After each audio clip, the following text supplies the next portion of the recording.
Pergunta da semana.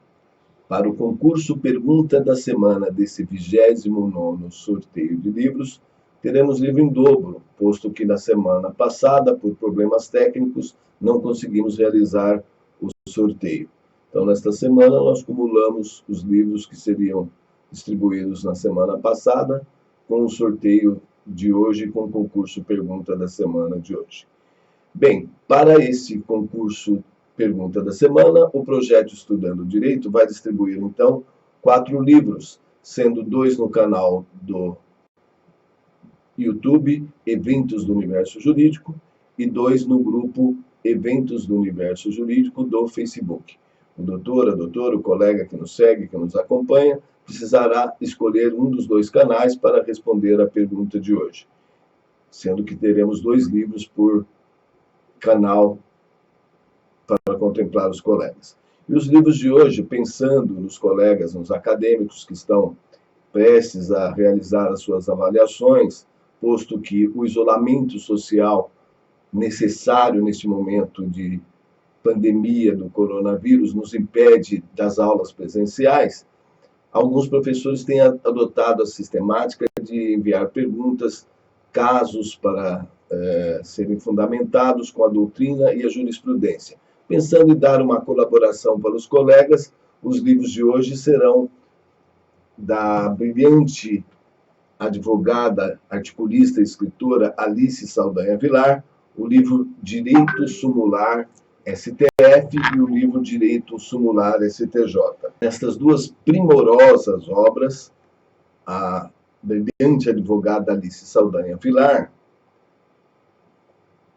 nos agracia com súmulas interpretadas e comentadas, classificadas, muito bem separadas por direito civil, direito imobiliário, direito administrativo, direito constitucional, direito penal, direito processual penal, direito empresarial, direito previdenciário, direito do trabalho, direito processual do trabalho, direito processual civil, direito internacional, sistema financeiro nacional e direito militar.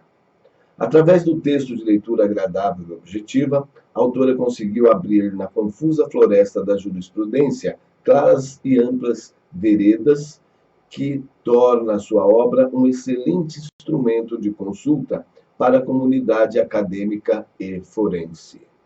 Não é tarefa fácil descortinar a lógica com que trilham os julgados, que sempre trazem consigo o objetivo de atender aos reclamos da sociedade moderna e, assim, assegurando o ideal de justiça.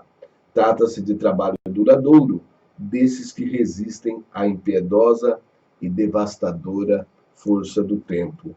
Isso é um trecho do prefácio do desembargador, segundo vice-presidente do Tribunal de Justiça do Estado do Rio de Janeiro, presidente da Comissão da Banca Examinadora de Direito Civil, Direito Processual Civil, para ingresso na carreira da magistratura do Tribunal de Justiça do Rio de Janeiro, o desembargador Celso Ferreira Filho. Bem, além do desembargador, há outros prefaciantes nesta obra. Dentre eles, eu posso citar o desembargador-presidente da 6ª Câmara Civil do Tribunal de Justiça do Estado do Rio de Janeiro e o professor de Direito Processual Civil da UERJ, da Universidade Estadual do Rio de Janeiro, e ministro da Suprema Corte, Luiz Fux. Então, vejam que é uma obra interessante, tanto para o doutor, que já é advogado militante, quanto para o colega que é acadêmico, estudante do direito. Eu tenho adotado a sistemática de fazer uma leitura de um artigo, geralmente algo atual, algo da atualidade, ou diretamente relacionado com a pergunta da semana, como uma introdução. Normalmente, artigos de minha própria autoria. Hoje vou me valer de um texto, de um artigo, de um advogado criminalista do Vale do Paraíba, mais precisamente da cidade de São José dos Campos, que faz uma análise, à luz do Código Penal, da seguinte pergunta: receber auxílio emergencial sem ter direito é crime? Vamos ver o que nos diz o Dr. David Conley de Azevedo Lima.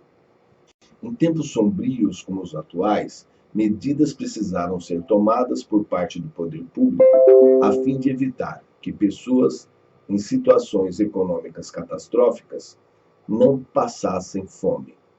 Assim, o governo federal passou a conceder o famigerado auxílio emergencial aos brasileiros. No entanto, assim como em todos os contextos sociais, essa medida também está sujeita a fraudes. O Código Penal prevê o delito de estelionato para quando o agente obtém para si ou para outrem vantagem ilícita em prejuízo alheio, induzindo ou mantendo alguém em erro, mediante artifício, ardil ou qualquer outro meio fraudulento. Ademais, a pena, reclusão de 1 a 5 anos e multa, aumenta-se de 1/3 cometido em face de entidade de direito público ou do Instituto de Economia Popular, Assistência Social ou Beneficência. Nesses termos, importante a compreensão da situação fática. Na hipótese do sujeito dolosamente prestar informações mentirosas ou mesmo deixar de fornecer informações que, quando fornecidas, ensejariam o indeferimento do benefício, caracteriza-se a fraude exigida pelo tipo penal em destaque. Outro sim é caso da majorante prevista no parágrafo 3º, tendo em vista que é dinheiro fornecido pelo governo federal com destinação à assistência social. Entre mentes, há outra situação possível. Digamos que o sujeito jogue na loteria e tenha o benefício deferido. Isto é, presta todas as informações de maneira completa e verdadeira, as quais deveriam ensejar no indeferimento, mas mesmo assim o beneplácito é deferido. Pode o agente incorrer em apropriação de coisa havida por erro, previsto no artigo 169 do Código Penal, eis que inexiste fraude em sua consumação. Por derradeiro, insta a consignar que há benefícios processuais possíveis aos dois delitos, ora analisados. No caso do estelionato, tendo em vista a recente alteração legislativa trazida pelo pacote anticrime, a Lei 13.964 de 2019, recente, do ano passado, em tese, sempre em tese, é caso do acordo de não persecução penal, artigo 28, como o meu professor Hans Robert gosta de falar, artigo 28-azão do CPP, e, ademais, no caso da apropriação de coisa havida por erro, novamente em tese, é caso de transação penal prevista no artigo 76 da Lei 9.099 de 1995. Sem mais delongas, do 31º Exame Unificado da Ordem dos Advogados do Brasil, a pergunta da semana é a seguinte: Maria, em uma loja de departamento, apresentou roupas no valor de R$ 1.200 ao caixa, buscando efetuar o pagamento por meio de um cheque de terceira pessoa, inclusive assinado como se fosse a titular da conta. Na ocasião, não foi exigido qualquer documento de identidade. Todavia, o caixa da loja desconfiou do seu nervosismo no preenchimento do cheque, apesar da assinatura perfeita, e consultou o banco sacado, constatando que aquele documento constava como furtado. Assim, Maria foi presa em flagrante naquele momento e, posteriormente, denunciada pelos crimes de estelionato e falsificação de documento público em concurso material.